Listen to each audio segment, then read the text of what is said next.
Fala, galera. Estamos aqui hoje para entrevistar o meia Fabrício Oia, que tem passagens pelo Corinthians, destaque na base do Corinthians, campeão da Copa São Paulo, campeão do Paulistão 2019, passagens pelo São Bento e agora atualmente defende o Oeste.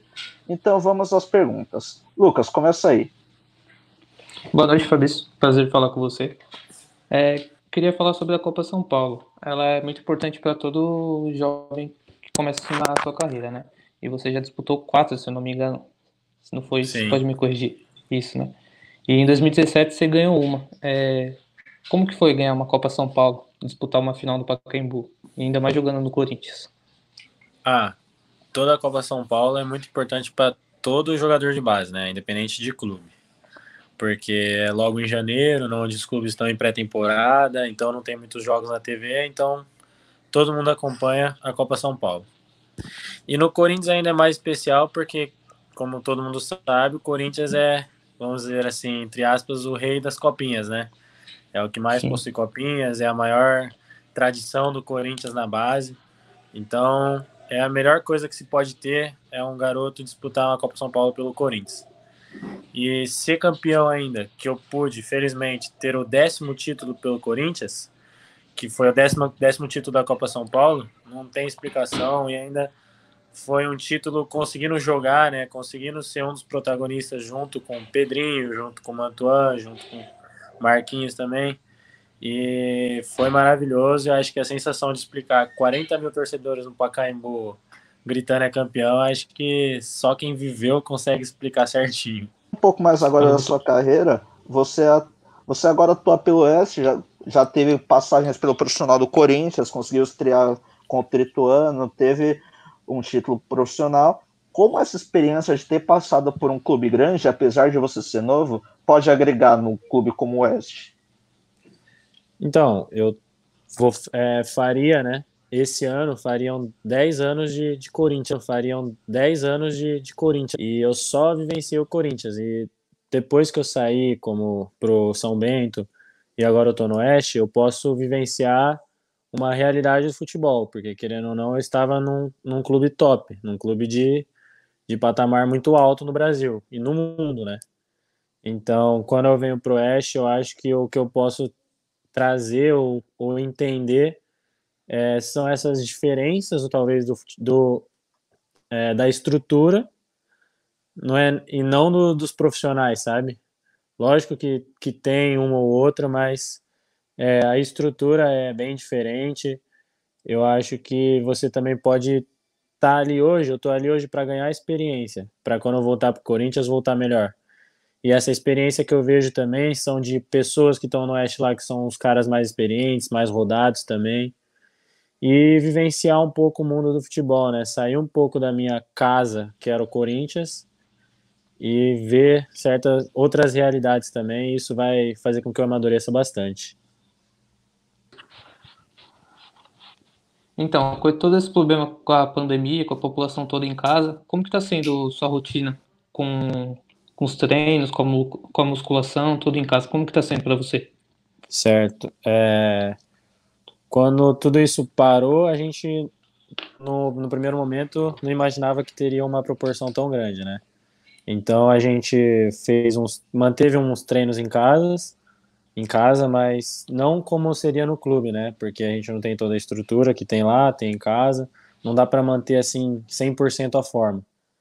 Mas a gente consegue fazer uns exercícios, quem tem uma academia, né, que hoje está tudo fechado, mas quem tem uma academia consegue fazer um algo a mais, quem não tem se vira, improvisa, pega saco de arroz, pega alguma coisa, improvisa, sabe?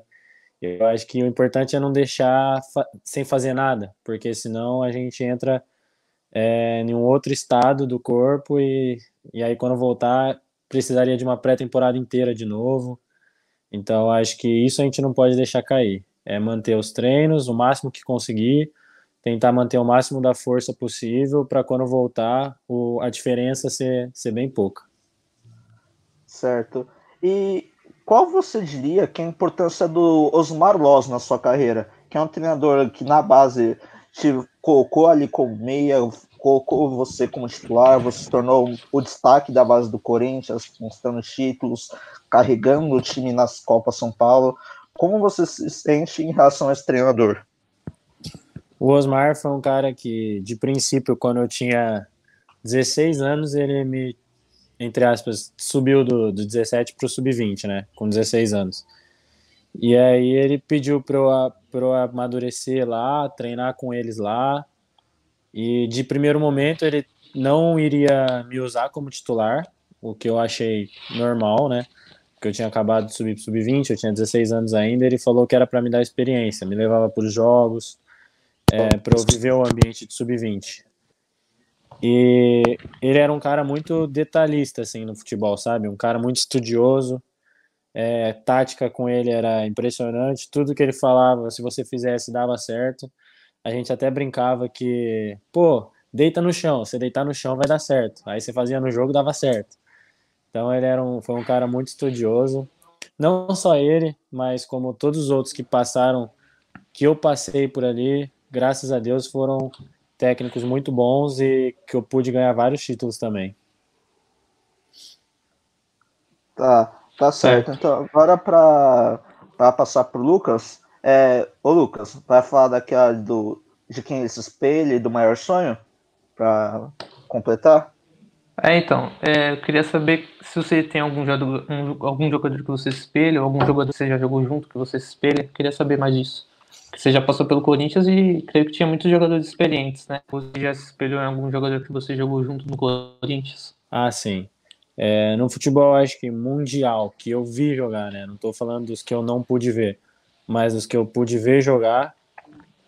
Eu gosto muito do jeito do Coutinho, do jeito do Dybala ali na frente, sabe? Meias ofensivos que estão sempre perto do gol, que querem buscar o gol. Então, eu gosto muito desses estilos, da categoria que tinha o Iniesta e conduzia a bola, em armar o jogo. Disso eu gostava muito.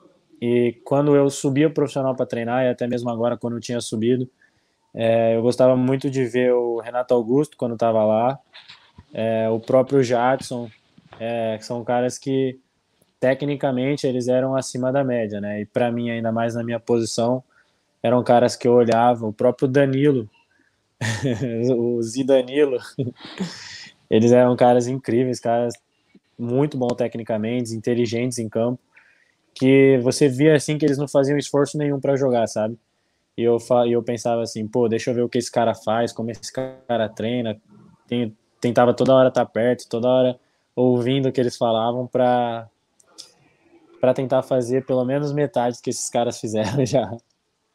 Certo. E agora, para finalizar, qual o seu maior sonho no mundo do futebol? Se pudesse estabelecer uma meta, assim, que você quer chegar, que você se sentiria satisfeito, assim. Então, eu acho que essa meta, eu não consigo colocar ela como uma só, mas eu consigo colocar várias como consequência. Que seria o quê? Primeiro, eu ainda tenho mais um tempo de Corinthians, então eu gostaria de voltar, gostaria de jogar pelo Corinthians, gostaria de fazer meu nome no Corinthians, de ganhar um Campeonato Brasileiro, poder ganhar uma Libertadores, quem sabe até um Mundial. E como consequência disso, ir para a Europa, me consolidar, fazer meu nome também lá fora, certo? Ser um dos caras top do Brasil lá fora na Europa. E depois disso uma Copa do Mundo pelo Brasil, né? Eu acho que isso, você atingindo isso, é o auge de um jogador hoje. Certo. Agora, finalizada a entrevista por aqui,